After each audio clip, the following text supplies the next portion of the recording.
Hey folks, so I'm out here in the shop and I know it's been a while. The Baker Boys Restorations channel. I was working on the 84 K10, getting the wheels shined up. I was using some chemical guys and I started and didn't finish. So I figured let's just go ahead and do a quick video and show a before and after here.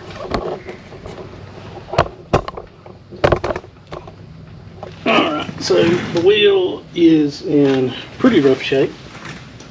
I've got the chemical guys heavy duty metal polish. I got some steel wool and I'm going to do a quick wipe off before I get started with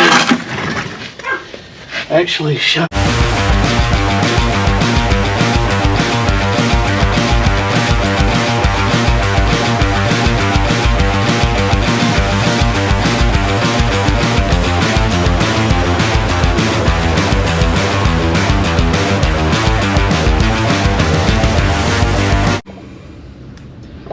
I mean, compared to that up there, that's a good difference.